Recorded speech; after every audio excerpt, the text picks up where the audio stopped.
Rana, Authenotemitia, membres, amis, Facebookers, followers et vous qui nous suivez, bienvenue dans cet espace sacré dédié aux activités de la communauté du Christ. Recevez les salutations de la direction du centre d'émission et de toute la communauté. En ce deuxième dimanche, après l'Épiphanie, nous sommes invités à explorer un extrait de la lettre de Paul à l'église naissante de Corinthe pour comprendre notre thématique sacrée le corps. Mais tout de suite, faisons une pause musicale avant de retrouver notre appel à l'adoration.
Bonjour à tous. Le début de notre vie spirituelle a commencé modestement. Petit à petit, les choses ont pris forme. D'un minuscule gland est sorti un arbre géant. D'une petite graine surgissent les plantes et les fleurs les plus merveilleuses. Une immense graine d'amour peut changer des vies. Une minuscule pensée de foi et de croyance peut engendrer merveille sur merveille. Les petites choses croissent et deviennent grandes. Soyons reconnaissants pour chacune d'entre elles. Exprimons notre gratitude par des mots et des actes. Laissons ce qui est au-dedans s'exprimer au-dehors. Souvenons-nous toujours qu'un cœur reconnaissant est un cœur ouvert et qu'il est plus facile de travailler dans et à travers un cœur ouvert. Bonne et heureuse année 2024 à tous. Merci Tati Inni. Tout de suite, nous allons vers le centre de Tarona pour retrouver notre pasteur Benjamin Colombani qui, dans son introduction à l'évangile du dimanche 7 janvier, nous rappela que nous pouvons être des messagers de Dieu.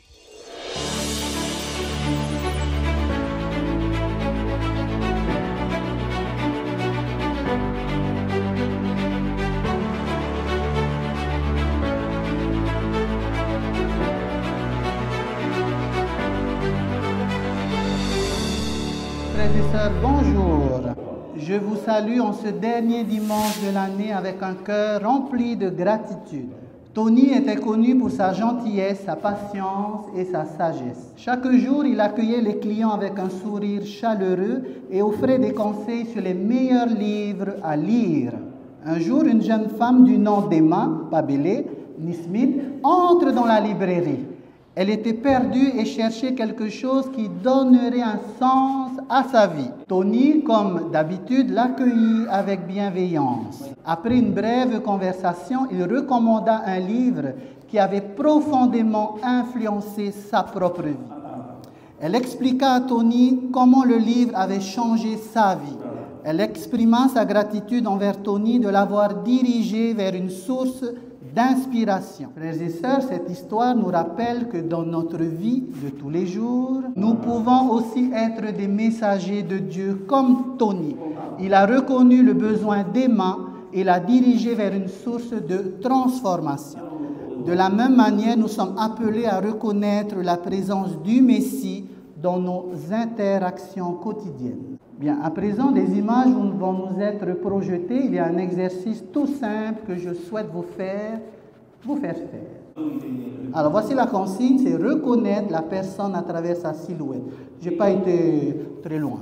Alors, on va faire la première image. Celui ou celle qui connaît, lève la main ou dit tout simplement. On y va pour la première image.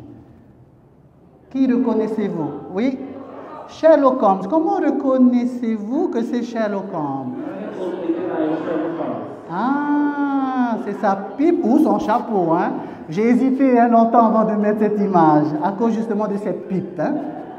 Mais bon. Deuxième image.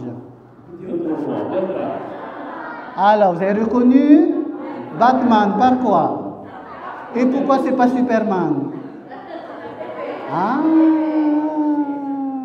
vous êtes forte, hein? Troisième image. Il y en a à qui ça a marqué, hein? C'est effectivement Mary Poppins qui est connue avec son parapluie et qui vole hein, dans les airs. Suivante. On va être là? Alors, Bruce Lee. Elvis Presley. Hein? Bon, on reconnaît un peu sa chevelure et son style. Hein? Bon, c'est pas Rocky Gobret, bien entendu. Hein? Next. Mère Teresa, qui est, ça y est, elle a été béatifiée, c'est devenu une sainte maintenant. Hein? Oui, Tati Popo, Mère Teresa. Next. Oui, Moïse avec, qu'est-ce qu'il tient dans ses bras? Les plaques. On aurait pu dire Bob Marley aussi avec ses cheveux. Non, c'est Moïse. Et la dernière, c'est qui? Alors Benoît. C'est Jésus qui est en train de prier. D'accord? Voilà, cet exercice, c'était pour savoir si vous arrivez à reconnaître à travers les silhouettes. Merci de votre participation. Merci, Pasteur Benjamin. Et pour suivre, nous retrouvons Benoît et son invité Blanche pour l'exploration de l'écriture.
Le caractère épistolaire de 1 Corinthiens n'a pas de message précis.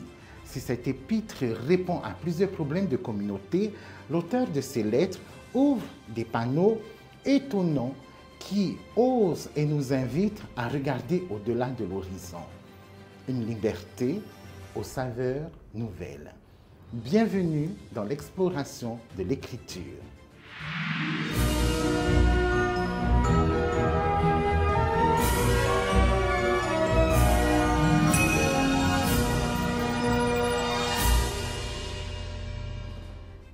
La thématique de notre parenthèse est intitulée « Sacrer le corps ». Et la communauté du Christ nous invite à plonger notre regard dans 1 Corinthiens au chapitre 6, versets 12 à 20.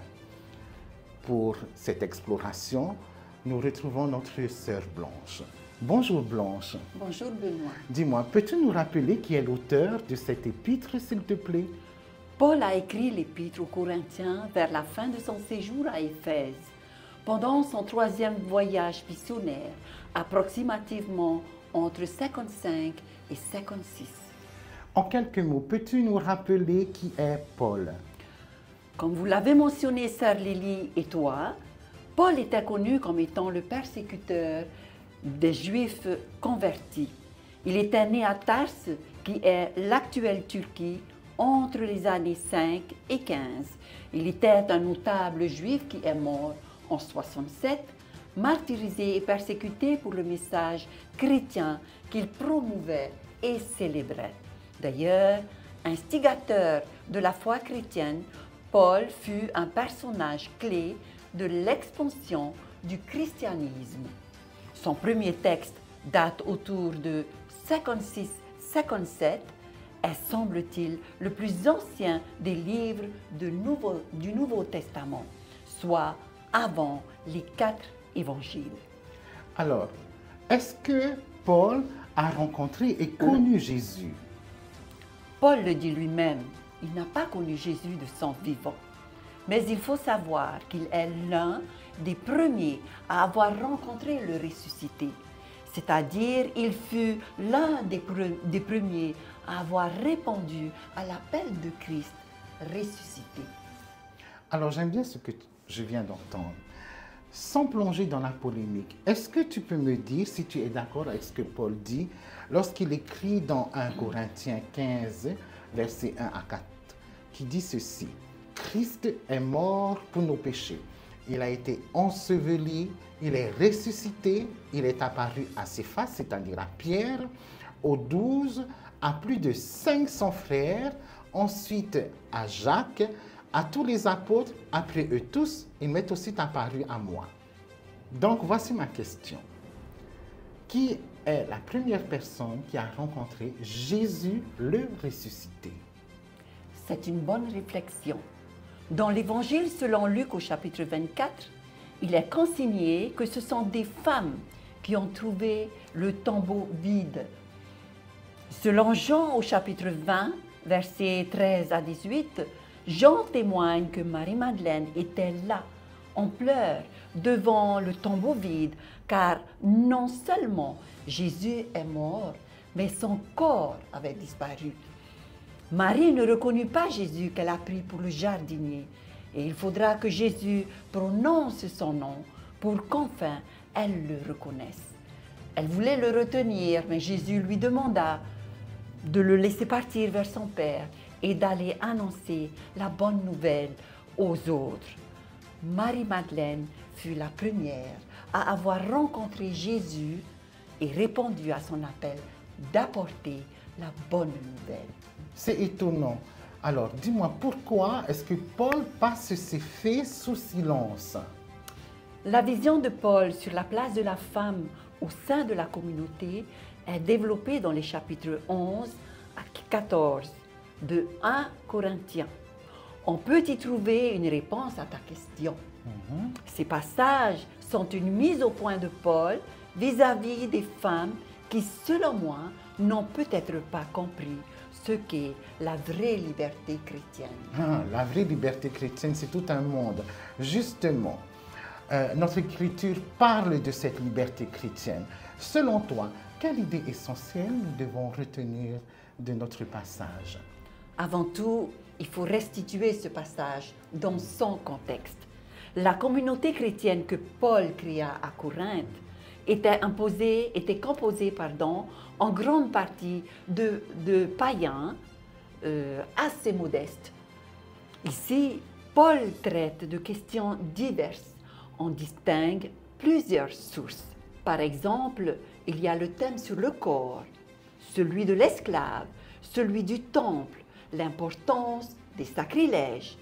À travers ces thèmes, Paul traite de ce qu'est la communauté chrétienne, ce qu'est le croyant. Alors, si j'ai bien compris ce que tu viens de dire, à cette époque, Corinthe était une ville de passage, une ville riche et connue pour son immoralité. Oui, de nombreux Corinthiens promouvaient l'idée que notre corps était fait pour le plaisir. Sur les hauteurs de la ville se dressait le temple d'Aphrodite, qui est la déesse de l'amour, et où plusieurs prostituées entretenaient le commerce sexuel qui était l'une des sources de richesse, si ce n'est la plus importante. C'est peut-être justement pour ça qu'il y a confusion pour beaucoup de personnes par rapport à la position de Paul sur la place de la femme au sein de la communauté. Est-ce que tu peux nous dire quelques mots dessus? Oui, tout à fait. Paul, qui avait évangélisé et constitué la communauté chrétienne de Corinthe, connaissait le désordre qui régnait dans l'Église. Il savait que les membres manquaient d'unité, et cela à cause des vices et pratiques immorales. Et ces lettres avaient pour but de résoudre leurs problèmes, de les conseiller et les fortifier dans l'observance des principes de l'Évangile. C'est justement là l'utilité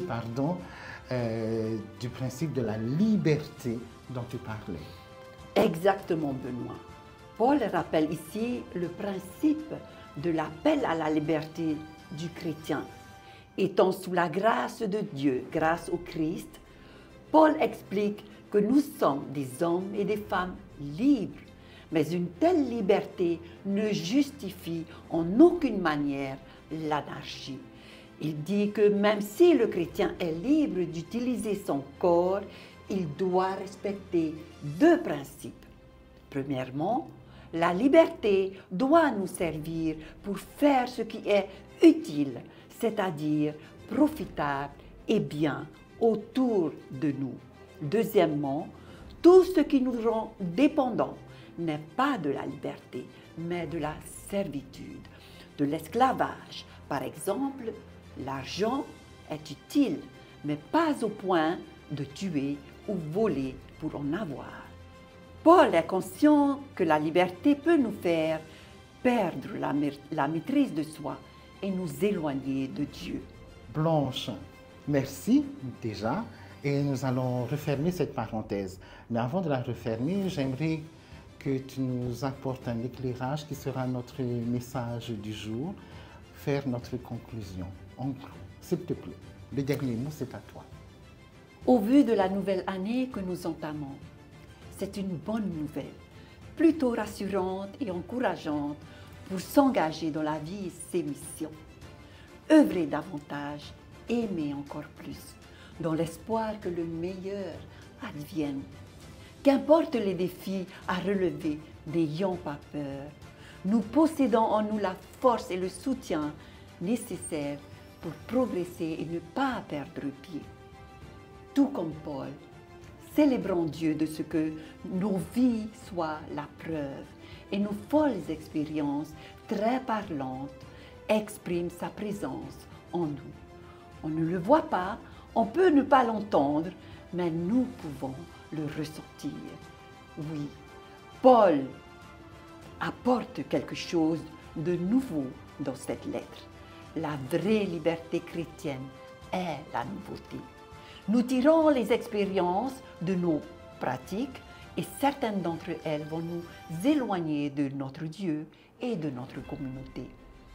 Paul n'est pas à contre-courant de ce qu'il dit. Il nous invite à explorer nos sentiments de paix, d'amour, de joie et d'espoir, des sentiments qui sont empreints de la présence du Saint-Esprit qui œuvre en nous. Car c'est ici l'essence même de notre identité en tant qu'enfant de Dieu. Amen.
Jésus accueillait et bénissait les enfants.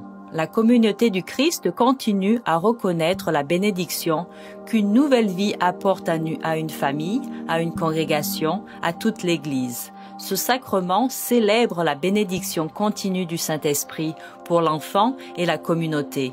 La bénédiction des enfants a lieu dans un lieu d'adoration publique avec une prière et une imposition des mains. Les anciens qui administrent la bénédiction peuvent accompagner l'enfant et sa famille devant la congrégation. Traditionnellement, 2 anciens officient et l'un d'entre eux offre une prière de bénédiction. Les parents peuvent donner l'enfant à l'un des anciens ou ils peuvent tenir l'enfant pendant la bénédiction. Les enfants plus âgés peuvent s'asseoir sur les genoux d'un parent. Choisissez l'emplacement adéquat pour le micro ou parlez assez fort pour que tout le monde puisse entendre la prière. Placez vos mains ou posez-les doucement sur l'enfant. Adressez la prière à Dieu. Prononcez le nom de l'enfant et l'intention de la prière.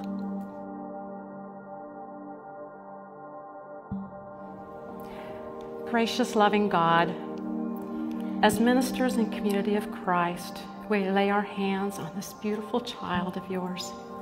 Sadie Grace Updike. God, we know you have already blessed Sadie and her family so abundantly. Le reste de la courte prière peut porter sur la présence continue de Dieu.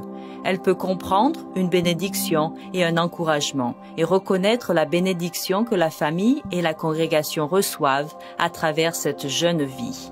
Après la prière, l'ancien redonne délicatement l'enfant aux parents et ils rejoignent ensemble la congrégation. La bénédiction des enfants représente la valeur de toutes les personnes et l'inclusion au sein de la communauté du Christ.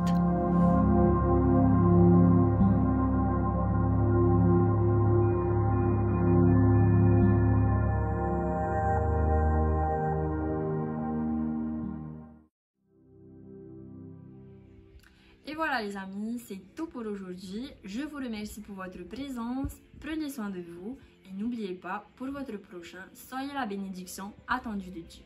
À très bientôt et belle semaine en Christ.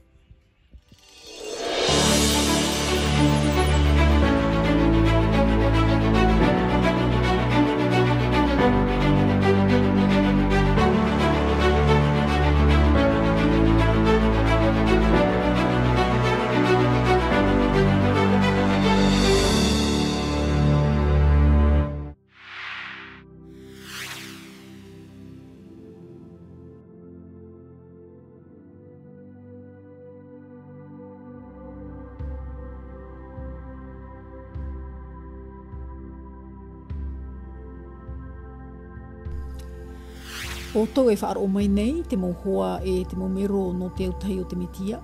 Nāra toa tui te poro i, a whaari i mai to mātou mana o te i te a au mihara, whaauruhia mā te horu a tai e no te mitia. Te hin ara nei mātou i ariro te i teime no o tau, no te whaatupur ai te ho e area tia i turu, te oa te hau, e te here, i te oa o te mana hope. Amene.